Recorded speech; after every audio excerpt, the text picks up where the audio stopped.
예수님께서 제자를 부르시는 장면을 이렇게 살펴보면 참 극적이라고 할 수 있습니다. 예를 들면 마태, 우리 성경에는 레위라고 되어 있죠. 레위가 길거리에 세관으로 그냥 세금 걷기 위해서 길거리에 앉아 있는데 예수님께서 지나가다가 나를 따르라 이렇게 부르십니다. 그래서 레위, 마태가 예수님을 따르게 되죠. 뭐 예수님이 가서 신방하고 다음날 또 가고 그러지 않았습니다. 지나가시다가 나를 따라라 그러니 마태가 따르게 됩니다. 빌립도 비슷합니다. 빌립도 갈릴리 호숫가 근처를 거닐다가 길거리에서 예수님을 딱 마주쳤는데 예수님이 나를 따르라 그러니 빌립도 예수님을 따르게 됩니다. 뭐 시간이 걸리고 그런 것이 없었습니다. 빌립이 다음날 자기의 친구 나다나엘에게 예수님 이야기를 합니다. 너 예수님한테 한번 가보지 않을래? 이런저런 말하는 것보다 예수님 만나는 게 좋을 것 같아서 나다나엘에게 같이 우리 예수님 한번 만나보지 않을래? 라고 해서 예수님을 만날 수 있도록 나다나엘을 예수님께로 데리고 갑니다. 예수님께서 또 한마디 하십니다. 나다나엘아, 네가 전에 무화과 나무 아래에 서 있을 때 내가 보았다 한 말씀하십니다. 그랬더니 나다나엘이 그 예수님의 음성을 듣고 예수님을 따르겠습니다 하고 예수님의 뒤를 따릅니다. 이렇게 예수님의 말씀에는 힘과 능력과 권세가 있으셔서 많은 사람들로 하여금 한순간의 그 짧은 만남을 통해서도 감동을 주시고 사람을 변화시키시는 분이 예수님이시고 그렇게 예수님의 제자들이 예수님을 따르게 되었습니다. 자, 오늘 본문도 예수님께서 아주 극적으로 베드로와 야고보와 요한을 만나주시는 그런 장면이라고 할 수 있습니다. 내용은 그러합니다. 예수님께서 갈릴리 호숫가에서 설교하고 하나님 나라 복음을 증거하고 가르치시는데 호숫가에 배가 2대가 있었습니다. 그래서 한 배에 올라가서 거기 배에 올라가신 채 설교하시고 하나님 나라 복음을 하나님 나라를 가르치셨습니다. 그런데 마침 그 예수님께서 올라가셨던 그 두 척의 배, 그 두 척의 배는 지난 밤새도록 고기를 잡다가 그만 신통한 성적을 거두지 못하고 새벽에 돌아와서 밤새 동안 그물을 내렸던 그 그물을 손질하고 있는 그런 중이었습니다. 그 중에 한 배에 예수님께 올라가셨는데 그 배가 누구의 배냐? 누구의 배요? 베드로. 베드로의 배였습니다. 여러분 이해하시죠? 베드로 이거 유모인데 베드로. 자, 자꾸만 설명하면 제가 난처해지니까 여기까지 말씀드리고, 자, 설교를 마치신 예수님이 그 배의 주인인 베드로에게 말씀하셨습니다. 4절에 이렇게 예수님께서 말씀하셨습니다. 말씀을 마치시고 시몬에게 이르시되 깊은 데로 가서 그물을 내려 고기를 잡으라. 방금 말씀드렸지만 밤새도록 물고기를 잡고 돌아온 배였거든요. 그런데 그 배가 그래서 이제 밤새도록 그물을 내려서 물고기를 잡았으니까 그물을 손질하고 있는 거죠. 깨끗이 씻고 있는 중인 거죠. 그런데 밤새도록 물고기를 잡았지만 결과가 신통하지 않았습니다. 5절에 이렇게 기록합니다. 시몬이 대답하여 이르되 선생님, 우리들이 밤이 새도록 수고하였으되 잡은 것이 없지만은 그랬습니다. 그러니까 밤새도록 물고기를 잡았는데 결과가 신통하지 않습니다. 많이 못 잡았습니다. 한 마리도 잡지 못했습니다.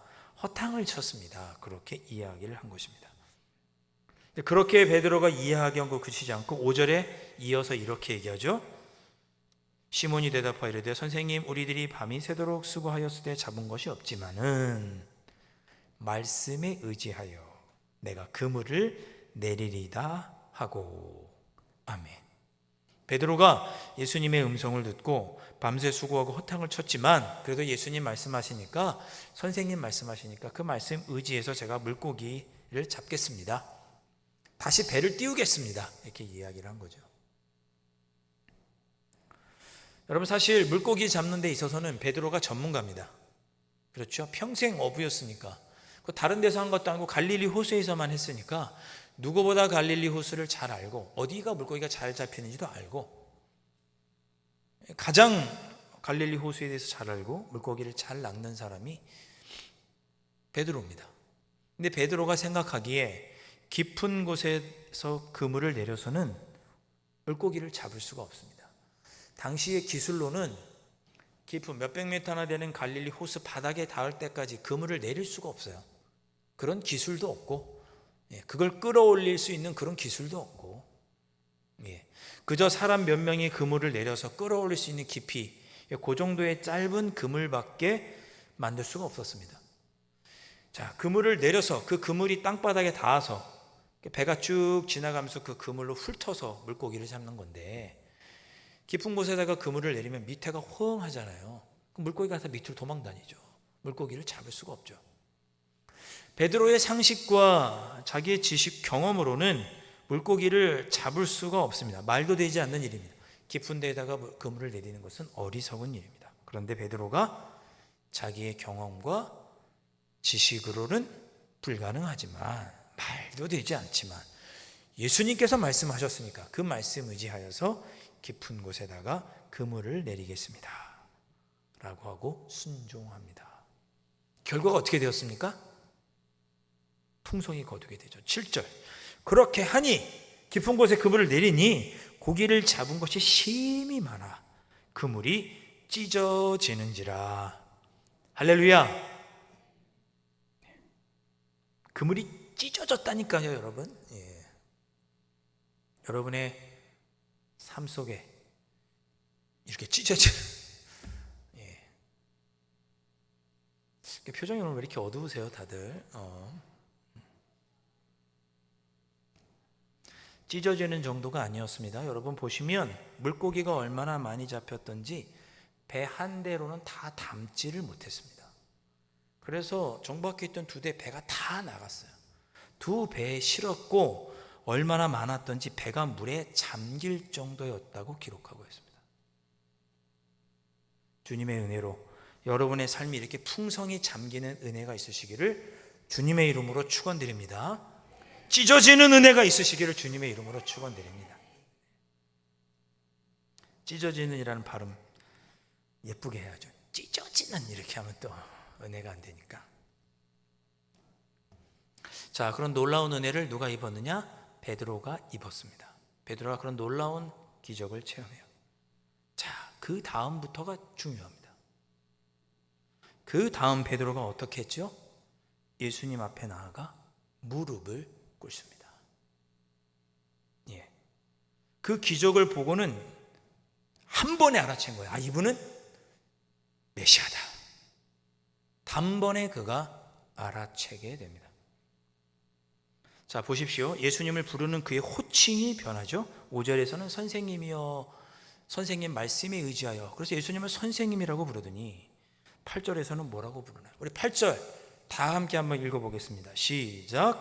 베드로가 이를 보고 예수의 무릎 아래에 엎드려 이르되 주여 나를 떠나소서 나는 죄인이로소이다 하니 아멘. 베드로가 예수님을 뭐라고 불러요? 주님이라고 부릅니다. 주님, 나의 주인이라고 부르는 거야. 그 직전까지는 선생님 이라고 불렀다가 그 놀라운 은혜, 그리고 이분이 나의 메시아이신 것을 깨닫고 난 후로는 무릎을 털썩 꿇더니 당신이 나의 주인이십니다 라고 그가 고백을 합니다. 놀랍죠? 그리고 더불어서 뭐라고 얘기해요? 나는 죄인으로소이다 라고 고백합니다. 여러분, 제자는 이런 사람입니다. 하나님의 놀라운 은혜를 체험하고 감사합니다라고만 끝나는 게 제자가 아니에요. 하나님의 놀라운 은혜, 찢어지는 은혜, 내 삶이 잠기는 것 같은 놀라운 은혜를 체험한 후에 주 예수 앞에 무릎을 꿇고 예수님을 나의 주님으로 모시고 나는 죄인입니다라고 고백하는 사람이 누구냐? 제자입니다. 오늘 추수감사절을 우리가 보냅니다. 하나님께서 베풀으신 놀라운 은혜, 지금까지 가만히 세어보니 모든 것이 하나님의 은혜라고 우리가 고백했으면 기뻐하고 감사한 것으로 끝이 아니고 다시 주님 앞에 무릎을 꿇고 예수님을 나의 주님이라고 고백하고 주인의 뜻에 따라 내가 순종하겠습니다라고 고백하고 나는 죄인입니다라고 고백하는 사람, 그 사람이 죄인입니다. 제자예요, 제자. 지난 노회 때 한 목사님이 그런 설교를 하시더라고요. 지금 돌아가셨습니다. 방지일 목사님이라는 분이 계십니다. 100세가 넘게 목회하셨던 분이죠. 그 방지일 목사님이라는 분이 돌아가실 즈음에 기자들이 물었대요. 목사님, 기도하면 요즘 무슨 기도하세요? 물어봤대요. 그랬더니 그 목사님이 하시는 말이, 100세가 넘으신 분이 지금도 주님 앞에 무릎을 꿇고 기도하면 회개할 것밖에 안 나온다, 그런 얘기를 하셨답니다. 저도 이제 그 설교를 듣고 저를 돌아봤어요. 그러니 정말 주님 생각하면 회개할 것밖에 없어요. 다 하나님이 주셨고 감사한데 그 앞에 나는 무릎도 꿇지 않고 말씀을 의지하지도 않고 주님의 뜻대로 살아가지도 않고, 내가 참 죄인이구나 라는 생각을 저도 해보게 되었습니다. 주님의 제자는 놀라운 은혜, 기적 같은 은혜, 찢어지고 물에 잠기는 것 같은 은혜에서 머무르는 자가 아니라 이제 후로는 주님 앞에 무릎을 꿇고 예수님을 나의 주님으로, 나의 주인으로 모시고 나는 죄인입니다 고백하며 살아가는 사람이 제자입니다. 오늘 추수감사주일을 보내는 여러분의 마음속에 다시금 주님의 제자로 서겠습니다라고 하는 결단이 있으시기를 주님의 이름으로 축복합니다. 축복합니다. 자, 그뿐만이 아니었습니다. 그뿐만이 아니었어요. 자, 제자는 어떤 사람인지 베드로가 너무나 잘 보여줍니다. 자, 제자는 어떤 사람이냐? 아까도 말씀드렸죠? 제자는 깊은 곳에 그물을 내릴 수 있는 사람입니다. 베드로는 깊은 곳에 그물을 내렸어요. 자기의 경험과 지식으로는 이해할 수 없지만 주님 말씀에 순종해서 그물을 내렸습니다. 여러분, 저 벌써부터 스트레스 받고 있는 거 아십니까? 뭘로 스트레스 받을까요? 연말이 되면 목사님 나 못하겠어요, 좀 쉬게 해주세요. 막 뒷골이 땡겨가지고 그런 일이 생기지도 않았는데 괜히 그러실까 봐. 네. 제자는 자기의 뜻보다 주님의 뜻을 앞세우며 살아가는 사람인 것이죠. 오전에 추수감사주일에 설교하면서 우리가 하나님의 뜻을 마음에 새기고 행하고 살아가는 것이 추수감사주일의 정신을 우리가 품는 것이다, 그런 말씀을 드렸습니다. 여러분, 우리는 제자입니다. 예수님을 나의 주님으로 고백하고 주님 앞에 무릎을 꿇고 내가 죄인인 것을 고백합니다. 우리는 제자입니다. 거기서 그치는 것이 아니고 우리 한 걸음 더 나아가 주님의 뜻을 마음에 새기고 섬기는 자가 제자입니다. 어떤 자가 제자인가? 그물이 찢어지도록 거두는 자가 제자입니다. 아멘. 주님의 뜻에 순종하며 살 때 주님은 우리가 기대하고 예상했던 것보다 더 놀라운 것으로, 큰 것으로 채워주십니다. 그것을 믿음의 눈으로 바라보고 감사하는 것이 추수감사주일의 정신입니다. 올 한 해도 여기까지 베풀어 주신 하나님의 은혜에 감사하면서 그렇게 기쁨으로 보내는 것이 추수감사주일이죠. 그렇게 하나님께서 찢어지도록 거두게 해주셨습니다라고 고백하는 절기가 추수감사주일 아니겠습니까? 그런 의미에서 물 한 잔 마시겠습니다. 여러분, 남자와 여자 중에 누가 더 감사를 잘할까요? 남자분들이 한번 보실까요? 남자와 여자 중에 누가 더 감사를 잘할까? 한번 추측해 보시죠. 조사 결과에 따르면 여성이 남성보다 더 감사를 잘한다고 합니다. 왠지 그런 것 같지 않으세요?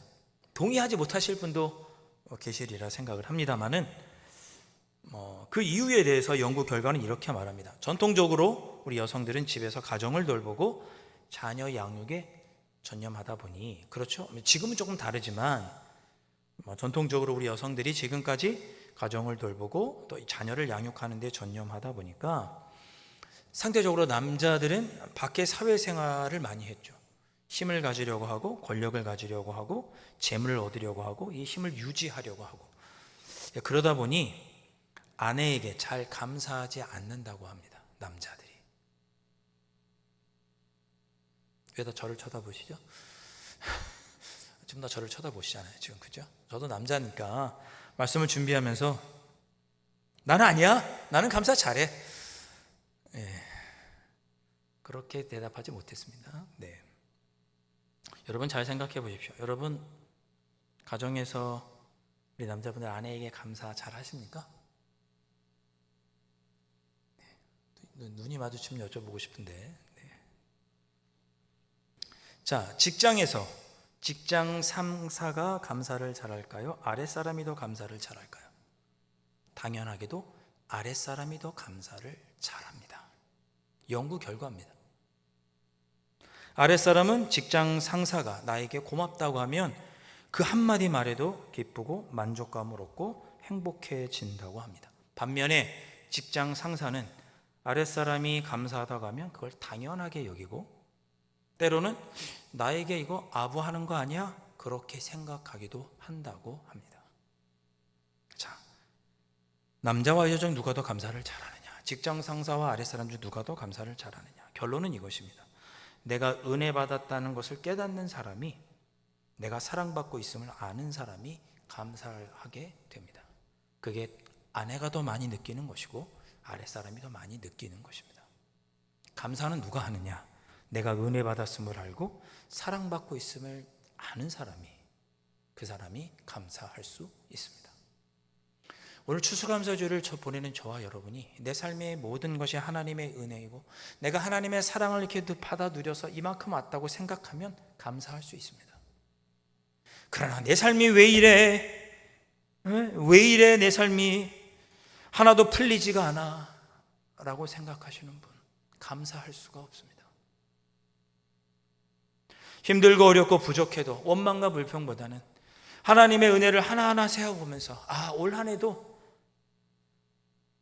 내 삶을 하나님께서 내 그물을 찢어주시는 것처럼 은혜를 베풀어 주시고 가득 채워주시고 잠기게 하시는 은혜를 베풀어 주셨구나 깨닫는 사람이 감사할 수 있고, 감사하는 사람은 그만큼 받은 것입니다.